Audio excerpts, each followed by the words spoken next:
You think something's wrong with you. You can't focus. You're always tired. You overthink everything, doubt yourself constantly, and feel like you're never enough. But what if I told you you're not broken? Your mind has just been hijacked, not by accident, by design. From the moment you were born, you've been shaped by screens, schools, systems, noise, taught what to want, how to think, who to be, fed a version of success, happiness, and identity that has nothing to do with you. And now you're here, anxious, restless, distracted, not because you failed, but because you were programmed to never feel complete.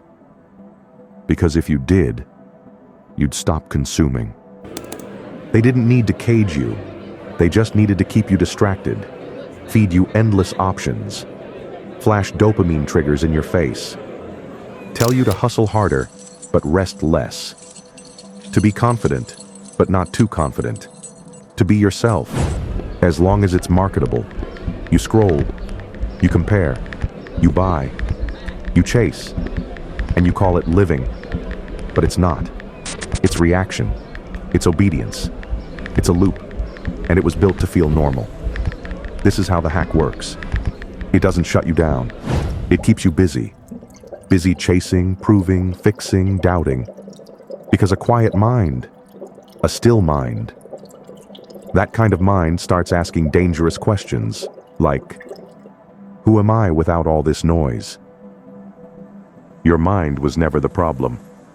The problem is what was installed in it. Every advertisement told you you're lacking. Every headline told you what to fear. Every scroll trained your brain to crave more, but focus less. You weren't taught how to think. You were taught how to comply, how to perform, how to chase validation, not truth. Achievement, not alignment. And now, when you sit in silence, it feels unbearable, because silence reveals how much of your identity was never really yours. You inherited beliefs. You downloaded opinions. You memorized behaviors that served survival, not authenticity. And that's why everything feels off. Because deep down, your mind isn't malfunctioning. It's rebelling. It's trying to wake you up from the program. They didn't just hack your habits. They hacked your identity, taught you to chase status instead of meaning, to stay busy instead of present, to seek comfort over truth, and applause over alignment. You think you're making choices, but most of what you do is reaction, triggered by algorithms, shaped by metrics, driven by a fear of falling behind. This wasn't an accident. It's profitable to keep you distracted. It's efficient to keep you doubting yourself. Because someone who's unsure keeps buying, keeps posting, keeps consuming, keeps comparing. You don't need more discipline. You need deprogramming. Because right now, the system doesn't need you aware. It just needs you online. You think freedom feels exciting, but at first, it feels like withdrawal. Because when you start unplugging from the system, everything goes quiet. The noise stops. The constant buzz of urgency disappears. And suddenly, you're left with you, your thoughts, your fears, your unmet needs, the voice that's been buried under 1,000 opinions. And it's uncomfortable. Because for the first time, you're not running, not reacting, not performing. You're just sitting in the raw reality of how far you drifted from your real self. But don't mistake that discomfort for failure. It's not a breakdown. It's a reboot. A return to a system you never had the chance to fully operate. Your own. Your mind wasn't made to multitask 1,000 thoughts. It wasn't designed to process endless opinions. It wasn't built to be on 24/7. But that's what the system trained you to do. Endless input, constant stimulation, no space to think, just react. And somewhere along the way, you stopped asking why. Why you believe what you believe. Why you want what you want. Why your peace feels like it needs permission. Because once your mind was hacked, it wasn't just about control, it was about confusion. Keep you overwhelmed, keep you compliant. But now, you're starting to pause, to question, to unplug. And that pause, that's the crack in the code. That's where freedom starts. You were taught to fill every moment, to never be bored, to stay stimulated, as if stillness was dangerous. But what they never told you is this. Stillness is where your mind returns to itself. It's where noise dies, where false identities fade, where the real voice, the one that's been waiting patiently, finally speaks. And when it does, you don't hear marketing. You don't hear fear. You don't hear all the stories they fed you about who you should be. You hear truth. Simple, clear, uncomfortable, but real. And that's when it hits you. You were never broken. You were overstimulated, overloaded, overtrained to betray yourself. The hack didn't shatter your mind, it just buried it. But now, you're digging it back up, one quiet moment at a time. Reclaiming your mind doesn't mean escaping the world. It means seeing it clearly and choosing differently. You stop letting algorithms tell you what to feel. You stop letting fear decide your goals.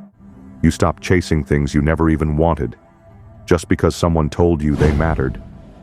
And slowly, the fog lifts. You begin to move with intention. You speak slower. You scroll less. You question more. You don't need to become someone else. You just need to delete what was never you to begin with. Because underneath all the layers, the noise, the pressure, the roles, you've always been there. Whole, capable, clear. And now that you see it, the system can't own you anymore.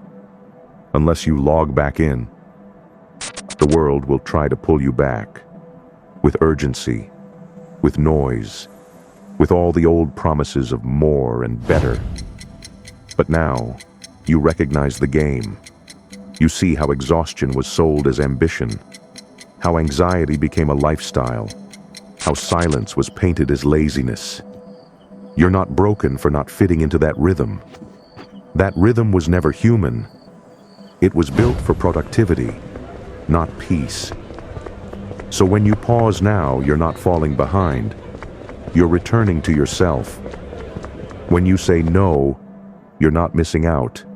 You're making space. You don't owe the world your constant attention. You owe yourself your presence. And from that presence, you rebuild a mind that's no longer controlled, but conscious. This is what freedom looks like now. Not louder, not flashier, just quieter. You don't rush into every opinion. You don't react to every notification. You don't need the world to validate every thought. Your mind has stopped running. It's observing. It's choosing. It's finally breathing. And the silence that used to scare you, now it feels like home, because it's not empty. It's honest. It's where clarity lives. It's where peace waits. You no longer crave constant stimulation because you've remembered what it feels like to actually think, to sit with yourself and not feel the need to escape. The hack lost its grip the moment you realized you were never the machine. You were always the operator. Now you don't just think differently, you live differently. You protect your attention like it's sacred. You guard your mental space like it's your last safe room. Because now you know what enters your mind shapes your life. So you choose slower. You consume less. You connect deeper. You're not afraid of missing out, because what you gain in presence is worth more than anything noise can offer. You've stopped looking for fixes and started building foundations. Your mental clarity isn't a mood anymore. It's a discipline, a practice, a commitment to self. You're not escaping the system. You're walking through it, awake.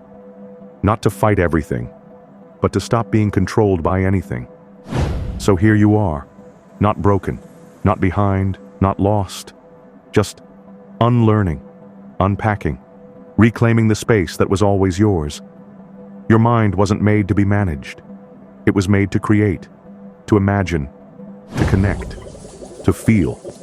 And now that the noise has quieted, you finally hear it. That small, steady voice that was always buried underneath the programming. The one that says, "This is who I am. This is what I choose. This is what I believe." Not because it was fed to you, not because it was trending, but because it's true. You were never the malfunction. You were the target. But now, you're the firewall. You're the gatekeeper. You're the system. And this time, you're the one writing the code.